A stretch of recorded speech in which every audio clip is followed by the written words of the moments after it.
నమస్కారం. జిల్లా సమగ్ర నివేదికకు స్వాగతం. ఈ కార్యక్రమం ద్వారా ఆయా జిల్లాలలో అభివృద్ధి కార్యక్రమాలు, ముఖ్య ఘటనలు, పరిణామాలు మరియు ఇతర అంశాల గురించి తెలుసుకుంటున్నాం కదా. ప్రస్తుతం జగిత్యాల జిల్లా నుంచి మహాదేవ్ గారు అందుబాటులో ఉన్నారు. ఆయన్ని అడిగి మరిన్ని వివరాలు తెలుసుకుందాం. నమస్కారం అండి మహాదేవ్ గారు.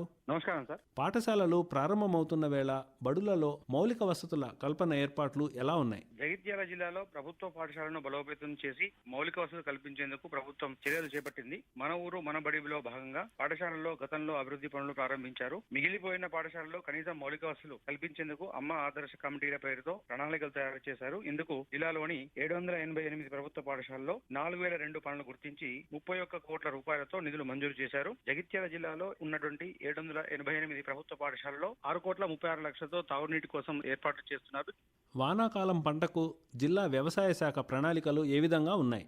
జగిత్యాల జిల్లాలో వానాకాలం 2024 సీజన్ గాను రాయితీపై విత్తనాలను సరఫరా చేస్తామని రాష్ట్ర ప్రభుత్వం ఇదివరకే ప్రకటించిన నేపథ్యంలో జిల్లాలో సాగులోకి వచ్చే ఆహార ఉద్యాన పంటలు కావలసిన విత్తనాలు, ఎరువుల సరఫరాకు వ్యవసాయ శాఖ ప్రణాళిక రూపొందిస్తోంది. గతంలో 50% రాయితీపై ఇచ్చిన మక్క, పెసర, మినుము, కంది, నువ్వు, పల్లి, కూరగాయల వంటి విత్తనాలకు రాయితీని, ఆహార భద్రత పథకం కింద వరికి ఇచ్చే రాయితీని 6 నెలల క్రితమే కేవలం జనుము, జీలుగా విత్తనాలకు మాత్రమే పరిమితంగా రాయితీ సరఫరా చేస్తున్నారు. దీనికి గాను వచ్చే సీజన్ నుంచి విత్తనాల రాయితీని పునరుద్ధరిస్తామని ప్రభుత్వం ప్రకటించగా ఈ మేరకు విత్తన సంస్థల నుంచి కావాల్సిన విత్తనాలను తెప్పించేలా వ్యవసాయ శాఖ ఏర్పాటు చేస్తోంది.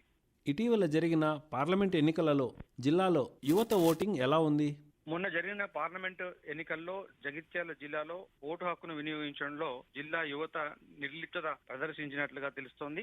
జిల్లాలో నిజామాబాద్, పెద్దపల్లి లోక్సభ నియోజకవర్గాల పరిధిలోకి వచ్చేటువంటి అసెంబ్లీ సెగ్మెంట్లు ఉన్నాయి. దీనిలో కొరుట్ల, జగిత్యాల 2 నిజామాబాద్ నియోజకవర్గం కిందికి రాగా ధర్మపురి, పెద్దపల్లి పార్లమెంట్ కిందికి వస్తుంది. కొరుట్లలో 29,000 మంది యువకులు ఉండగా 11,000 మంది మాత్రమే ఓటును వినియోగించుకున్నారు. 29,000 మంది యువతులు ఉండగా 11,000 మంది మాత్రమే యువతులు ఓటు హక్కును వినియోగించుకున్నారు. జగిత్యాల సెగ్మెంట్ లో 28,000 మంది యువకులు ఉండగా 9,000 మంది మాత్రమే ఓటు హక్కును వినియోగించుకున్నారు. ధర్మపురి సెగ్మెంట్ లో 29,000 మందికి గాను 8,000 మంది మాత్రమే ఓటు హక్కు వినియోగించుకున్నారు.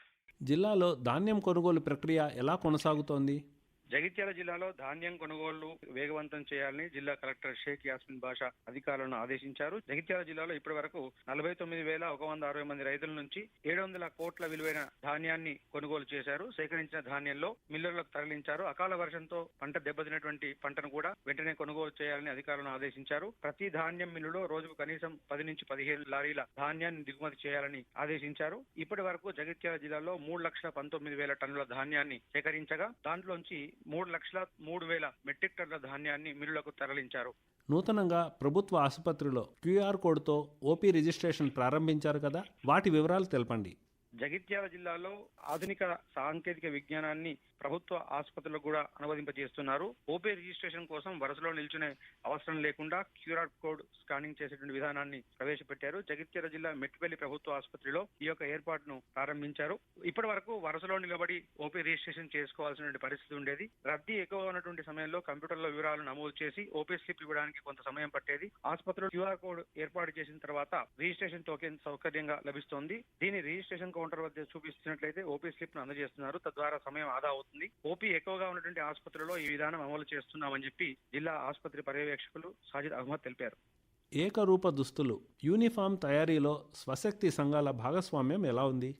మహిళలు ఆర్థికాభివృద్ధి సాధించేందుకు ఇప్పటికే పలు పథకాల్లో భాగస్వామ్యం చేయగా ప్రస్తుతం ఏకరూప దుస్తుల తయారీ బాధ్యతలను కూడా ప్రభుత్వం అప్పజెప్పింది. ప్రభుత్వ పాఠశాలల్లో ఏకరూప దుస్తులు తయారీ చేసేందుకు కేంద్రాలను ఏర్పాటు చేస్తున్నారు. జిల్లా వ్యాప్తంగా ప్రభుత్వ పాఠశాలలు, రెసిడెన్షియల్, కస్తూరిబా ఆదర్శ తదితర పాఠశాలల్లో దాదాపు 853 ఉన్నాయి. ఆయా పాఠశాలలో చదివేటువంటి బాలబాలికలకు ఏకరూప దుస్తుల పంపిణీ చేస్తుంది. జిల్లా వ్యాప్తంగా 72 కేంద్రాలను ఏర్పాటు చేసి మహిళా సంఘాల ద్వారా 1,61,000 ఏకరూప దుస్తులు తయారీ చేయడానికి అధికారులు అనుమతి జారీ చేస్తున్నారు. జూన్ 12 నాటి నుంచి పాఠశాలలు పునః ప్రారంభం కానున్నటువంటి నేపథ్యంలో 11 లోపు దుస్తులు తయారీ చేసి అందజేయాలని భావిస్తున్నారు.